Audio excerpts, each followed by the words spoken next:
Hi, I'm Zen, an ex-software engineer at GitHub, and now I help people land AI engineering roles. And specifically in this video, I'm going to be looking at two resumes from my program where people are trying to pivot their existing software careers into AI engineering. So let's have a look at them today, and maybe you'll learn a couple of things for your own resume too.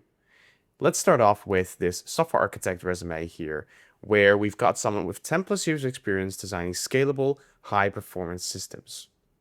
Now, when you have a resume like this, one of the difficult parts to consider is how much of that 10 plus years of experience are you really going to show in the resume? Because ideally, you want to keep your resume to just a single page. However, we'll quickly see here this is actually a two-page resume. And the problem with this is that even if you have more than 10 years of experience, you should be able to describe your relevant experience succinctly within a single page, ideally. So the first kind of formatting or structural difference I would make here is to try and be more nitpicky about the type of experience that you want to represent in this resume and try to keep it to one page. If you are an experienced engineer, you might feel the tendency to list all of your achievements, but to be completely honest, without even looking at the work experience yet, I can tell you that as an AI engineer, a lot of the previous work that you have done might be completely irrelevant to the needs of the job that you're actually applying for.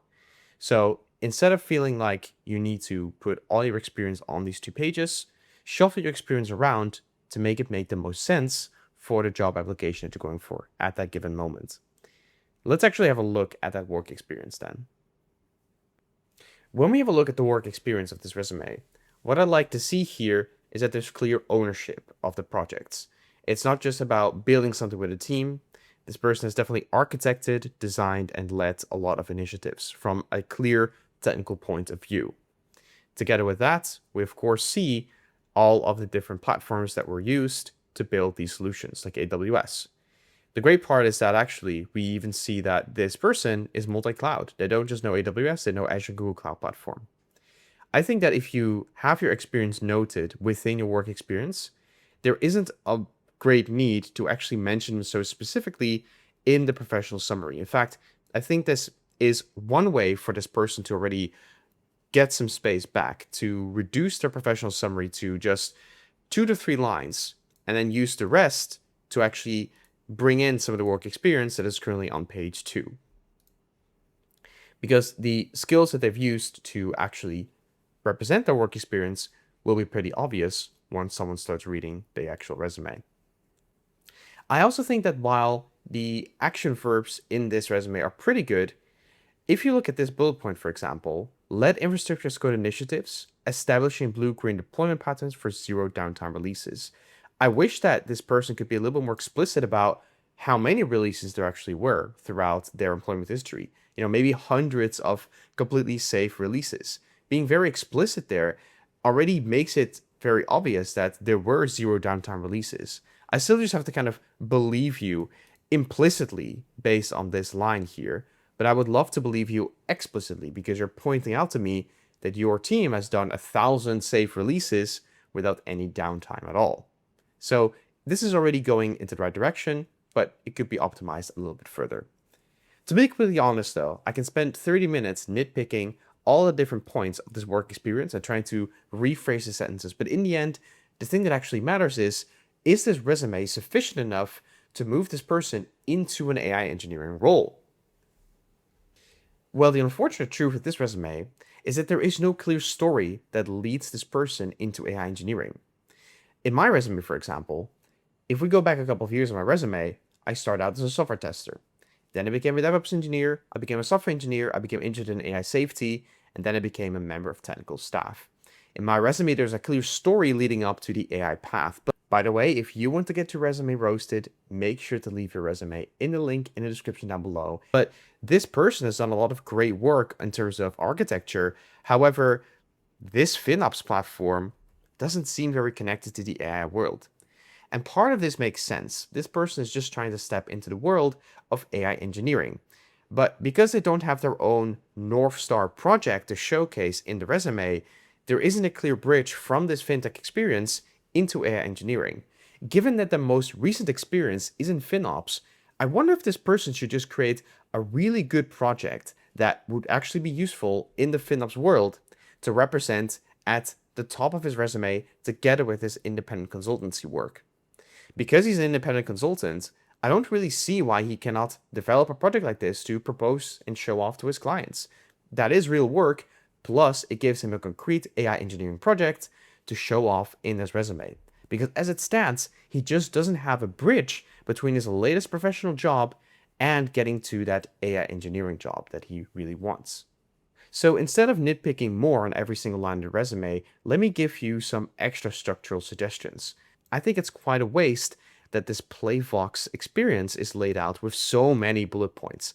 I get why. You've done this job for almost 6 years, so you feel like you have to represent everything you did. But the honest truth is that it's not your newest role, plus this role here that you did as a software architect isn't a gateway into your AI engineering job, because you cannot change his history anymore. You can still change your focus as an independent consultant. However, this job is done and finished. So I would really limit the bullet points here to a maximum of 3, just to be consistent with the other sections, but also because you don't really need to be this extensive about one of your previous roles. It is a complete waste of space. To give you some more suggestions to get to that single page resume leading into your next AI engineering role, there's a lot of space spent on roles from many, many years ago, including software engineer from 2019 and full stack software engineer from 2016 to 2018. I think you can optimize 1 or 2 lines in each of these sections and just keep them brief. You don't have to fully remove them. It's nice to see that you generally have that 10 years of experience, but keep it brief. Similarly, I don't think that the education section here is too bad, but to be completely honest, you've been a professional for so long that I'm not too sure what the added value is. This seemingly English class or degree seems like it could fit just fine on a single line. And to be honest, maybe this doesn't even add that much value for the role that you're trying to apply for at all, so you might consider dropping it. I do think, of course, it's good to note your Bachelor of Science, even though it's been a long time ago, but this definitely fits on a single line too. And to be completely honest, I don't know what the added value is of this online course on training great tech leaders. I do think it's good that you're developing these skills, but these skills should be present from the experience that you have in your resume, and not so much just the fact that you followed some kind of online course. So I would just drop this altogether. Similarly, you have a redundant skill section. You've got a skill section, which is already quite technical with things like Python and Node.js, but then you've got a technical skill section, which actually repeats many of the same skills. So that is a clear redundancy that you can remove today. In fact, if you want to get to that one page, maybe remove the skills section altogether, because your skills will be very obvious from the work experience itself. And indeed, in the languages section, here you're mentioning English and Spanish. If you're going to keep the language section, maybe you can mention what level of English you have, considering you did a degree for it or some kind of program. I'm not entirely sure about that in the first place. So, this is definitely the weak link of the education section, and you want to rework that and perhaps put it inside of the single line here for languages, because otherwise this single line in your resume is actually not making great use of the rest of the horizontal space that you've got available. So the 2 main weaknesses of this resume: it's not a single page, and there is no clear story into the first AI engineering role. However, with these practical tips, I think this person can already get quite far. So now let's have a look at the second resume. And if you want to get one-on-one coaching directly, join my AI engineer program, also available in the link below. Let's move on with resume 2. Let's have a look at the second resume, and the first thing that we actually do have in this resume that the other one did not have is a bunch of links to LinkedIn, GitHub, and actually a way to check out the validity of the projects mentioned in the resume overall, which is a great plus point. So nice start there. The professional summary starts quite clear: cloud support engineer with over 2 years, etc. But then what we see is we get a bit of a word soup: skilled in designing scalable, high availability environments and streamlining CI/CD pipelines to improve performance and reduce costs. I mean, I believe you, right? I think that's a big part of being a DevOps engineer. I just think that the problem here is that this doesn't really say much and will be evident from the actual employment history that you have. So these kinds of fluffy sentences are really just a waste of the potential recruiter's attention, when that might give your resume a shot at manually reading it for, maybe 20 to 30 seconds. You really want to make sure that they get to the meat of your resume as soon as possible, and these kinds of sentences really don't help you with that. Similarly, this resume starts with the skills way too far on top. And this is very unfortunate because I could tell you that I read this resume in detail, and actually the additional information here on the bottom contains a bunch of interesting projects: an automated EMR cluster deployment, an OLS data pipeline, and an iceberg table setup. I'm not entirely sure if these are separate projects or as part of some of the employment history, but these projects could actually be reworked to be more AI native and actually contribute to the ability of this person to land the first AI engineering role. And with that comes the fact that these technical skills that are required to build these projects are evident from the requirements and the project scopes themselves. So this skills section is a waste of time, and I would recommend reworking it such that you put your top project, your North Star project, at the very top, where a lot of these skills will be self-evident. If, for example, you have an AI engineering data pipeline that's hosted on the cloud service and can handle 10,000 documents per minute, for example, well, then a lot of these skills like being able to build scalable solutions will be obvious from the project description alone. You don't have to explicitly mention it. Show, not tell, right? So that's how I would swap these two around.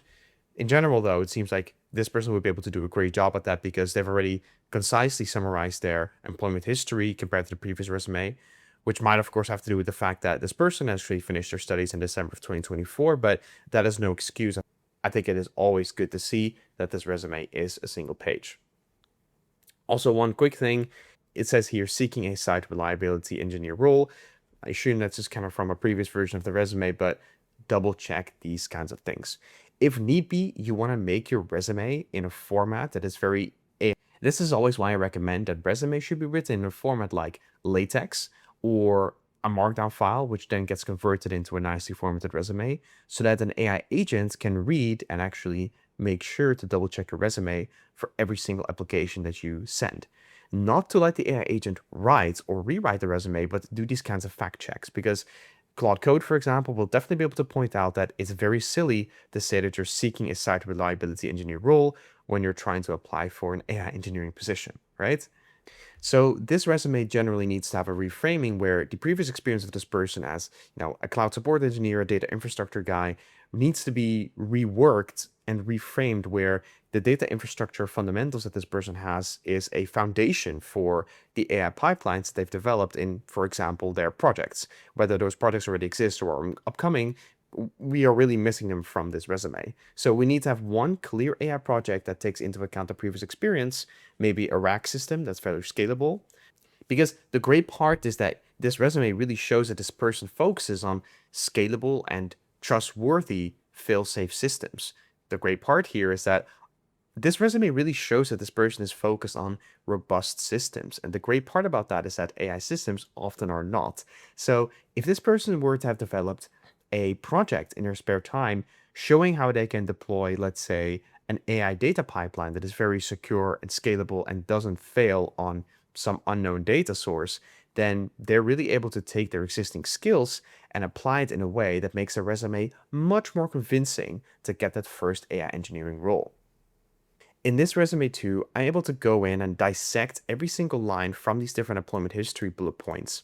But I think that in the end, those are not really going to make or break the difference in whether your resume gets thrown away or properly looked at. I do think having that Keystone AI project and this story around your resume that builds up to this AI engineering ambition is much more important than me nitpicking about this specific bullet point.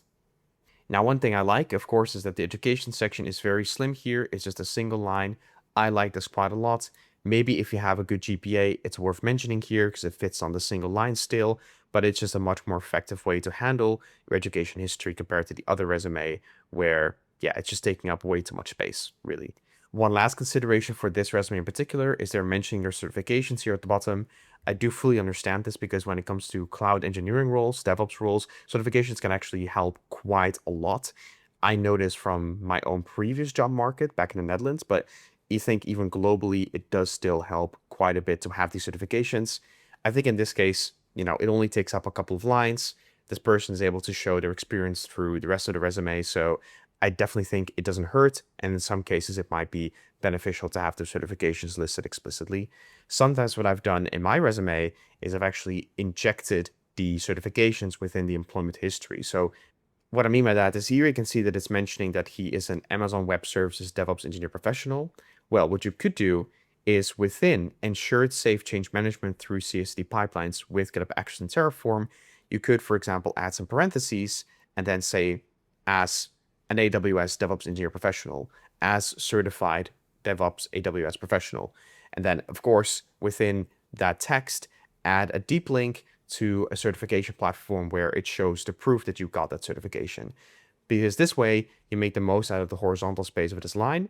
You get rid of the certification line here, but also you're putting the certification in context of the job that you've actually done before.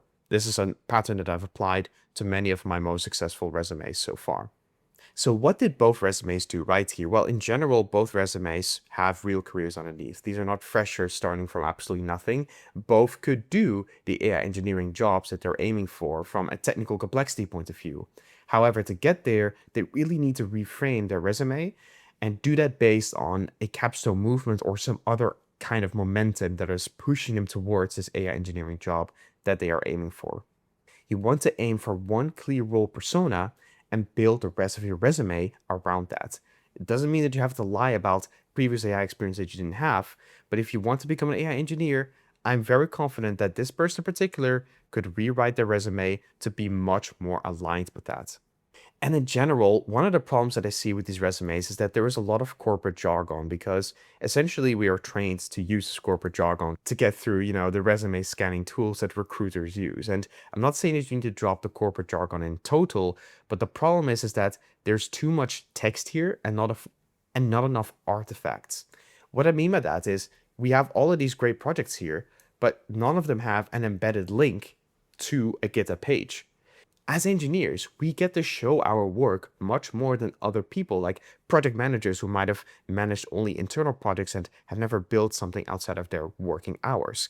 In this case, though, it doesn't cost you any extra space to add a hyperlink so people can actually check out these different projects to check that they are real.